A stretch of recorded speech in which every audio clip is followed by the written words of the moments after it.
that's what high government spending does. And that's why we're much better off when government has less of our money. Higher government revenue is bad. Evil. Lower government revenue is good. These are just a few of the ways that politicians and the mainstream media use to black out and avoid real proposals to cut total government spending now. This is why government today is nowhere near the small constitutional government our founders fought for. Big government advocates simply avoid the issue of cutting government spending when they can get away with it, and talk about other issues that are guaranteed to keep government spending high.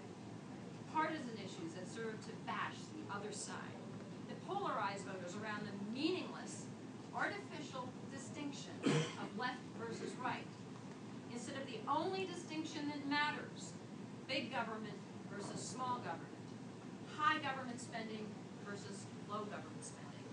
They talk about future spending rather than cutting from today's spending. They make great fanfare of the spending cuts, their bold spending cuts in a particular area of government, while increasing total government spending. They pretend that adding more revenue to obscenely high government budgets is good rather than bad. They want you to accept slowing the growth of government or holding the line on government spending as the most we can ever hope for. They threaten to cut whole functions of government rather than waste within government. And they threaten to cut the things we depend on most rather than the things we need least. There's a reason why big government politicians and advocates dodge and avoid real proposals to cut spending, because they want to keep government spending high.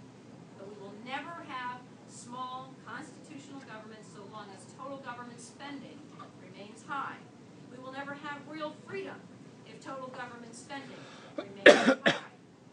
If we were to end the war on drugs, for example, what do you think politicians would do with $100 billion that would free up?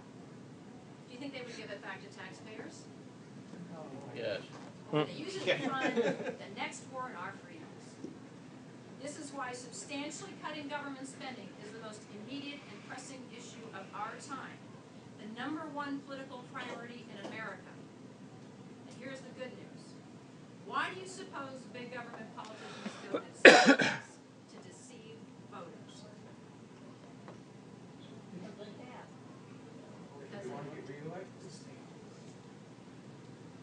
they pretend not. Why do they pretend not to be jacking up spending? To pretend they're not spending like drunken sailors.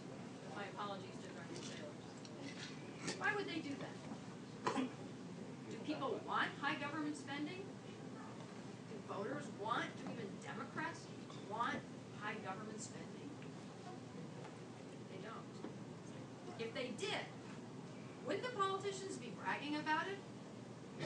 Wouldn't Bush have said, Clinton left the federal budget at $1.9 trillion, I got it up to $3.2 trillion, yeah.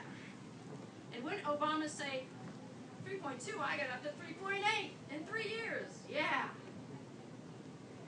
That's not what they're saying, is it? No one wants high government spending. Today, poll after poll shows that a solid majority of Americans want much less government than we have today. 50 to 65% in every poll we've seen in the last 10 to 15 years. Americans want smaller government than we have today, lower taxes, and lower government spending.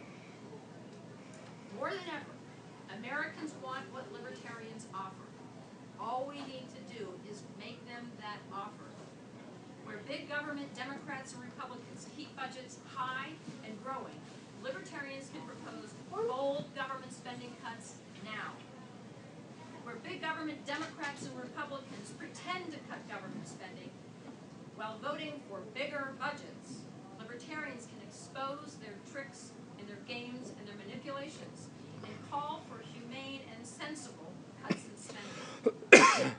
Where big government Democrats and Republicans dole out pork and favors to special interest profiteers, libertarians can propose to drive down government spending and therefore keep taxes much lower for hardworking taxpayers and for the small businesses of America. To restore the Constitution, to end our nation's burgeoning debt crisis, to turn around big government and make it small, we must cut today's total government spending dramatically, boldly, and at all levels of government. We must think big, and we must cut big, and we must do it now. Much smaller government and much lower government spending will lead to more private sector jobs, more freedom, and more prosperity. So as libertarians, excuse me, let's never miss an opportunity to distinguish how our Democrat and Republican opponents are forcing on us exactly what Americans do not want. And let's give Americans what they do want. Bold, immediate government spending cuts now. And every time we put a libertarian solution on the table, we must always spell out the benefits to voters.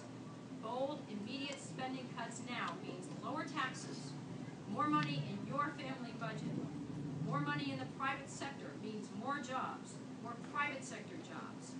And more money in your family budget means more that you can spend, save, use to pay off debts, or give away as you see fit. And less government waste means government agencies held to account for serving the public rather than serving special interest greed. These are among the many benefits